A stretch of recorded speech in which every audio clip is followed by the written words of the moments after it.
নমস্কার বন্ধুরা, আমি নিশা রাই। নিশাস রেসিপি ডায়েরিতে আপনাদের সবাইকে স্বাগতম।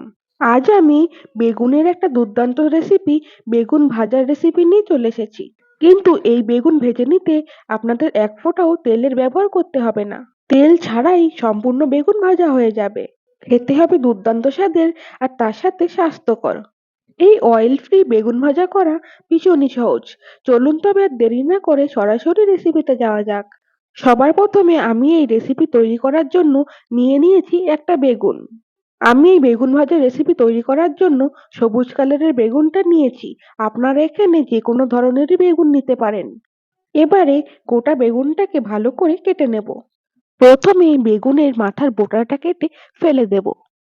খুব বেশি মোটাও না, আবার খুব বেশি পাতলাও না, মিডিয়াম করে বেগুনগুলোকে কেটে নেব।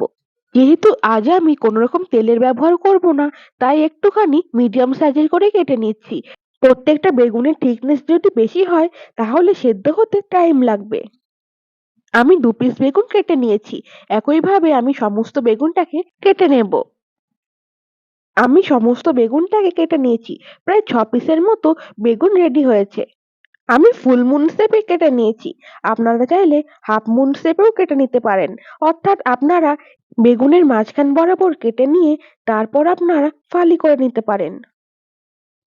এবারে বেগুন ভেজে নেওয়ার জন্য কিছু মশলা ব্যবহার করব। সবার প্রথমে দিয়েছি স্বাদ মতো লবণ।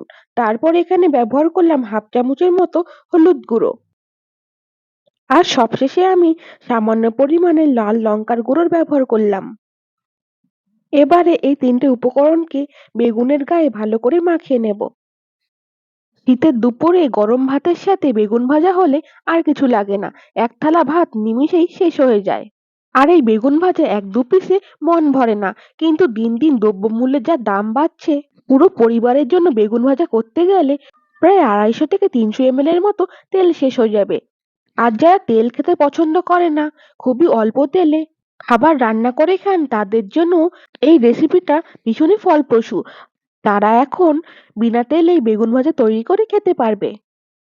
এবারে একটা পাত্র নিয়েছি আর তার মধ্যে দিয়ে দেব ২ চামচের মতো বেসন। আমি এখানে মটর ডালের বেসন ব্যবহার করছি।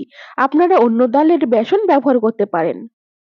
এবারে ২ চামচের মতো দিয়ে দেব চালের গুঁড়ো। এই চালের গুঁড়ো ব্যবহার করলে ভীষণই মচমচে খেতে হবে। কিন্তু আপনাদের হাতের কাছে চালের গুঁড়ো না থাকলে সেক্ষেত্রে সুজি ব্যবহার করতে পারেন। কিন্তু সুজির থেকে চালের গুঁড়ো ব্যবহার করলে বেশি ভালো রেজাল্ট পাওয়া যাবে।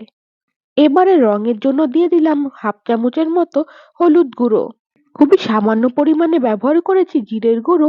তারপরে আমি এখানে ব্যবহার করেছি খুবই অল্প পরিমাণে ধনের গুঁড়ো। আর সবশেষে সামান্য পরিমাণে লাল লঙ্কার গুঁড়ো ব্যবহার করেছি। আমি আগেও লাল লঙ্কা গুঁড়ো ব্যবহার করেছি, তাই এই পর্যায়ে পরিমাণে খুবই অল্প ব্যবহার করলাম।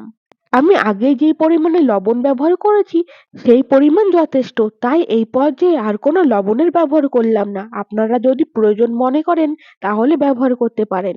এবারে এই সমস্ত উপকরণগুলোকে কোনো রকম জল ব্যবহার ছাড়াই ভালো করে মিশিয়ে নিলাম।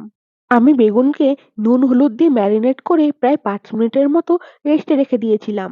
৫ মিনিট ধরে রেস্টে রাখার ফলে প্রত্যেকটা বেগুনের পিসের উপরে হালকা একটা জলের আস্তরণ পড়েছে। এবারে আগে থেকে যে শুকনো উপকরণের একটা মিক্সচার বানিয়ে রেখেছি, সেই মিক্সচারের মধ্যে ম্যারিনেট করা বেগুনগুলোকে দিয়ে এপিঠ ওপিঠ করে ভালো করে কোট করে নেব। কোনো অংশ যাতে ফাঁকা না থাকে, আপনাদেরকে ভালো করে কোট করে নিতে হবে। আমি দুপাশ ভালো করে কোট করে নিয়েছি। এবারে বাড়তি যে শুকনো মিশ্রণ বেগুনের গায়ের মধ্যে আটকে আছে সেটা ভালো করে ট্যাপ করে ফেলে দেব। আপনারা এখন দেখতেই পাচ্ছেন শুকনো উপকরণ দিয়ে আমি বেগুনের দুপাশে ভালোভাবে কোট করে নিয়েছি। একইভাবে আমি আরেকটা বেগুনকে শুকনো উপকরণের মধ্যে কোট করে আপনাদেরকে দেখাচ্ছি। অবশিষ্ট বেগুনগুলোকেও আমি একই পদ্ধতিতে শুকনো উপকরণ দিয়ে কোট করে নেব। সমস্ত বেগুনকে কোট করে নেওয়া হয়ে গেছে। এবারে বেগুনগুলোকে ভেজে নেওয়ার পালা। তাই আমি গ্যাস ওভেনের মধ্যে একটা কড়াই বসিয়ে দিয়েছি। আপনারা এখানে ননস্টিকের কড়াই ব্যবহার করতে পারেন অথবা আমার মতো অ্যালুমিনিয়ামের কড়াইও ব্যবহার করতে পারেন। প্রথমে গ্যাস ওভেনে কড়াই বসিয়ে ভালো করে গরম করে নিয়েছি। তারপরে ম্যারিনেট করা বেগুনগুলোকে এক এক করে দিয়ে দিলাম। গ্যাসের ফ্লেম লো টু মিডিয়ামে রাখতে হবে। হাই ফ্লেমে দিলে কিন্তু বেগুনের উপরে যে কোটিংটা সেটা কিন্তু পুড়ে যাবে। আমি ঢাকা দিয়ে প্রথমে ৫ মিনিটের জন্য বেগুনগুলোকে কুক করে নেব। ৫ মিনিট পর ফিরে এসে আমি ঢাকা খুলে বেগুনগুলোকে অপর পাশটা উল্টে দিলাম। বেগুন কিন্তু 50% এর মতো কুক হয়ে গেছে। আমি অপর পাশটা উল্টে দিয়ে আবারও ঢাকা দিয়ে আরো ৫ মিনিটের জন্য কুক করে নেব। আপনারা অবশ্যই ঢাকা দিয়ে বেগুনগুলোকে রান্না করে নেবেন। তাহলে কিন্তু অল্প টাইমে বেগুনগুলো খুব ভালোভাবে সেদ্ধ হয়ে যাবে। রেসিপিটা ভালো লাগলে অবশ্যই একটা লাইক করে দেবেন। আর আপনাদের এই রেসিপিটা কেমন লাগলো আমাকে কমেন্ট করে জানাতে ভুলবেন না যেন। আমার আগের রেসিপিতে সূর্য ঘোষ কমেন্ট করেছে ভালো লাগলো new recipe. Thank you so much. বেগুনগুলো কিন্তু একদম পারফেক্টলি কুক হয়ে গেছে। এবারে আমি অন্য একটা পাত্রের মধ্যে তুলে নেব। সমস্ত বেগুনগুলোকে আমি অন্য একটা পাত্রের মধ্যে তুলে নিয়েছি। আপনারা এখন দেখতেই পাচ্ছেন কতটা সুন্দরভাবে কুক হয়েছে।